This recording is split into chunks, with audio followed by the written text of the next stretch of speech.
Guys good morning. এখন বেরিয়ে গেছি আমরা বেনারস ঘুরতে।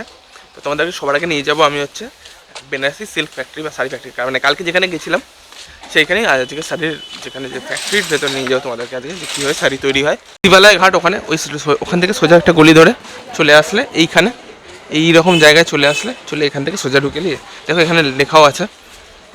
আর যেটা বলা সেটা হচ্ছে কি, তোমরা কাউকে জিজ্ঞেস করলেও বলে দেবে যে সিল্ক ফ্যাক্টরি কোথায়। শিবালয় ঘাটের সামনে এসে জিজ্ঞেস করো শিবালয় ঘাট, তো বলে দেবে। দেখতে পাচ্ছ ওখানে প্রপারলি হ্যান্ডমেড মেশিন, হ্যান্ডমেড হয় পুরোটা, কোনো মানে মেকানিক্যাল ওয়ার্ক কিছু নেই। সিল্ক দেখতে পাচ্ছ এখানে handmade machine, total pure item है। सिल्क एगुलो इसी से धागा से तैयार होता है। कितना वक्त लगता है? एक साड़ी तैयार करने में, जैसे साड़ी बनाने का प्रोसेस है, जैसे काम के ऊपर है। अगर पूरा हैवी वर्क है तो इसमें 20 से 25 दिन लगेगा, कोई साड़ी 15 दिन में लगता है। एक साड़ी में? এই ফ্যাক্টরি দেখতে এসে জানতে পারলাম এই শাড়িগুলো তৈরি হতে সময় লাগে প্রায় 15 থেকে 20 দিন। এগুলো সম্পূর্ণ হাতে তৈরি হয়। সে যাই হোক, এই ফ্যাক্টরি থেকে আমরা এবার রওনা দিলাম কাল ভৈরব মন্দির দর্শনের উদ্দেশ্যে। এই হচ্ছে কাল ভৈরব টেম্পল, এইটা ছিলাম আর এইখানে রাস্তা। কাল ভৈরব মন্দির থেকে বেরিয়ে চলে এলাম এই লস্যির দোকানে লস্যি খেতে। আর লস্যির যে কি অপূর্ব টেস্ট তা ভাষায় প্রকাশ করা যাবে না। লস্যি খেয়ে চলে এলাম এই শক্তিপীঠ বিশালাক্ষী মন্দিরে ভিডিও করা নিষেধ, তাই ভিডিও রাখতে হলো এখানেই স্থগিত। বিশালাক্ষী মন্দির থেকে চলে এলাম অন্নপূর্ণা মন্দিরে দুপুরের ভোজন করতে। সো সকালে বিশালাক্ষী মন্দির থেকে চলে এসেছিলাম অন্নপূর্ণা মন্দিরে খেতে, দেন চলে এসেছিলাম। ওটা তোমাদের দেখানি, কারণ কালকে অন্নপূর্ণা মন্দির দেখিয়েছি আর তোমাদেরকে ভিতরে সেভাবে ভিডিও অ্যালাউ হয়, বড় ভিডিও করে দেখাচ্ছিলাম। বাট যাই হোক, তোমাদের অন্নপূর্ণা মন্দিরে খেয়ে তো এখানে চলে এসে রেস্ট নিচ্ছিলাম। তারপরে এখন যাচ্ছি হচ্ছে আবার কাশী বিশ্বনাথ মন্দিরে, আর একবার নিয়েছি পাঞ্জাবি, সেটা আমি তোমাদের পরে দেখাচ্ছি আমার লুকসটা। তো চলো কাশী বিশ্বনাথ।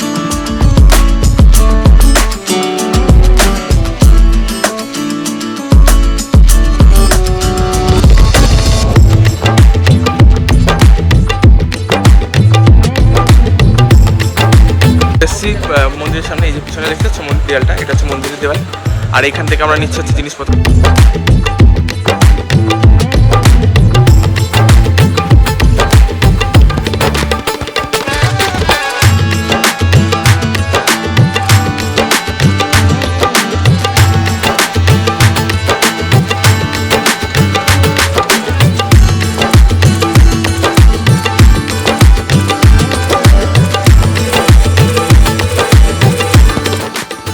এখানে এসে আমরা ধোসা নিতে, ধোসার দোকানে ধোসা এখানে দামটা তোমরা দেখে নাও।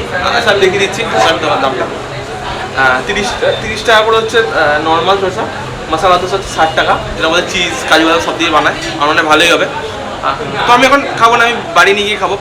সো গুড মর্নিং গাইস, কালকে চলে এসেছিলাম মন্দিরে পুজো দেওয়ার পর।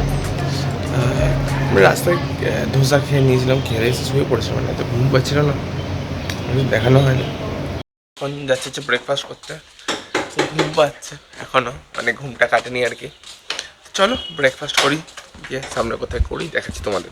চলে এসছে আমাদের খাবার আজকে, পনির পরাঠা, সবজি, আচার আর চাটনি, মানে সস আছে আই থিঙ্ক। খেয়ে দেখবো কেমন, শুধু পনিরটা নিয়ে। ভালোই, চাটনি দিয়ে খেয়ে দেখবো। ভালো লাগছে। চলো খেয়ে নিই, মিট করছি। আমরা এসেছি সিদ্ধেশ্বরী মাতা মন্দিরে, আর এইখানে একটা কুয়ো আছে। কুয়োতে মানে তুমি যদি ছায়া দেখতে পাও তার মানে তুমি এখনও বেঁচে থাকবে, তোমার এখনও টাইম শেষ হয়নি। যদি ছায়া দেখতে পাও তার মানে তোমার টাইম শেষ হয়ে গেছে। চলো দেখে নিই আমাদের ছায়া আছে নাকি।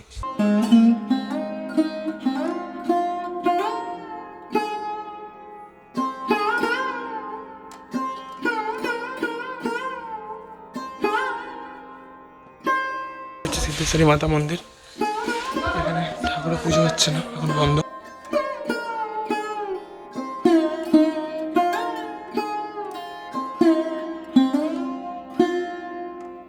কীভাবে যেতে হচ্ছে, এইভাবে নেমে নুমে। চলো আমরাও যাবো। আমরা মণিকর্ণিকা ঘাটে, এই দেখো মন্দিরটা যেটা জলের মধ্যে ডুবে থাকে। এই দেখো নদীর স্রোত দেখেছো ওদিকে, ওই দেখো ওই মন্দিরটা জলের মধ্যে ডুবে, ওটা হচ্ছে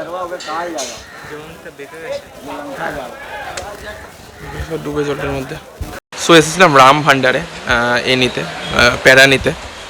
প্যারা ওখান থেকে নিলাম আমরা দুটো, 1 কেজি আর ওরা নিচে 250 করে। কোন পেয়ারটা নিয়েছিল? দেখিয়ে দিই, নিলাম এই প্যারা দুটো, এইটা নিলাম আর এইটা নিলাম 1 কেজি করে। তো এসেছি কাশি চাট ভান্ডারে, সে ফেমাস কাশি চাট ভান্ডার। কী নেওয়া যায় তোমাদের প্রাইসগুলো দেখাচ্ছে। আমাদের 3টে আজকে আইটেম, দহি বাল্লা, সমোসা চাট, পাপড়ি চাট, 3টে টেস্ট করে দেখবো কেমন খেতে। ভালো কথা।